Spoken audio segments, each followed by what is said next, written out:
क्या आपको उस इंसान को माफ़ कर देना चाहिए जिसने आपको इंसल्ट किया है, आपका कोई नुकसान किया है या फिर आपको हर्ट किया है, आपका दिल तोड़ा है? तो आज हम बात करेंगे कि क्यों आपको उन्हें माफ़ कर देना चाहिए। नमस्कार, मैं सरिता सेलवाल। महात्मा बुद्ध ने कहा था कि गुस्सा या बदले की भावना जो है वो आपकी हथेली पर रखे उस अंगारे की तरह है जो आपको ही जलाती रहती है जब तक आप उसे फेंक नहीं देते। इसलिए जितनी जल्दी हो सके उस नेगेटिव भावना को, उस अंगारे को फेंक दीजिए। इससे जब आप किसी को माफ़ करते हैं तो आपका ही फायदा है कि आप उस फीलिंग से आज़ाद हो जाते हैं। आप अपने अंदर जिस नेगेटिव फीलिंग को लेकर घूम रहे होते हैं, जिससे आपका सुकून खो जाता है, आपकी शांति खो जाती है, आप उस नेगेटिव फीलिंग को अपने अंदर ना लेकर घूमें। इसके लिए ज़रूरी है कि आप उस इंसान को माफ़ कर दें। जब कोई आपका ऐसा रिश्ता जो आपसे बहुत प्यार करता है या आप उनसे बहुत प्यार करते हैं, उनकी गलती की वजह से आप उन्हें माफ़ नहीं कर पाते, जब आप माफ़ करते हैं तो आप उस रिश्ते को जोड़ते हैं, आप उस टूटे हुए रिश्ते की मरम्मत करते हैं। इसीलिए वो आपका रिश्ता बच जाता है, बल्कि बच नहीं जाता बल्कि और गहरा हो जाता है, क्योंकि इससे महसूस होता है उन्हें कि आप उनके लिए कितने इंपॉर्टेंट हैं कि आपने उसे माफ़ करके आगे बढ़े। और इससे आप अपनी लाइफ में भी आगे बढ़ते हैं कि आप समझ पाते हैं कि किसी इंसान से भी गलतियां हो सकती है। कोई इंसान गलती करता है जानबूझकर, किसी से अपने आप हो जाती है या कोई मूर्खता के कारण ऐसा कर देता है। इसका मतलब नहीं है कि वो उस इंसान से दूर हो जाए। इससे रिश्ते को बना के रखना होता है और गलती किसी से भी हो सकती है। आप उस इंसान को, उस रिश्ते को उसकी कमियों के साथ एक्सेप्ट करते हैं। इससे आपके बीच में प्यार बढ़ता है। सभी धर्मों में माफ़ी को लेकर कहा गया है कि माफ़ कर देना सबसे बड़ा धर्म है।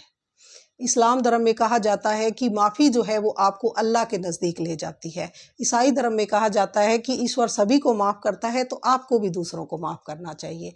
इसीलिए जो माफ़ी है वो आपके अंदर से आनी चाहिए, दिखावे के लिए नहीं या दबाव में नहीं।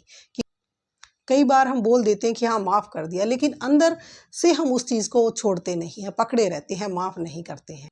जब आप किसी को माफ़ करते हैं तो ये आपको जीना सिखाती है, ये आपको अपने करीब ले आती है, आपको एक अच्छा इंसान दिखाती है, क्योंकि एक मैच्योर या एक अच्छे दिल का इंसान ही दूसरों को माफ़ कर सकता है। माफ़ी के लिए बहुत हिम्मत चाहिए। जब आप किसी को माफ़ करते हैं बहुत समझदारी की ज़रूरत है कि आप समझ पाते हैं कि उस इंसान ने ऐसा क्यों किया। जब आप समझते हैं कि क्यों किया होगा इसे, तभी आप उस इंसान को माफ़ कर पाते हैं। कई लोग माफ़ी का मतलब समझते हैं कि उस इंसिडेंट को भूल जाना या फिर उस चीज़ को एक्सेप्ट कर लेना, लेकिन माफ़ी का मतलब नहीं है कि आप उस बात को भूल गए हैं या फिर आपने उस गलती को एक्सेप्ट कर लिया कि हाँ जो किया कोई बात नहीं।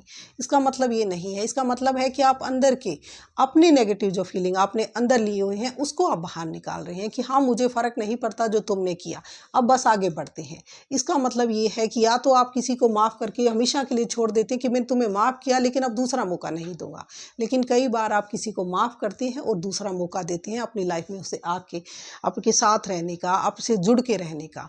इसीलिए किसी को हमेशा आप अपनी खुशी के लिए दूसरों को माफ़ करिए, क्योंकि जो माफ़ी है वो आपके पास्ट को तो नहीं बदल सकती, लेकिन हाँ आपके फ्यूचर को ज़रूर बदल सकती है, ताकि आप अपनी लाइफ पर ध्यान दे पाएँ, आप खुश रह पाएँ, आपका सुकून, आपकी शांति आपके पास हो।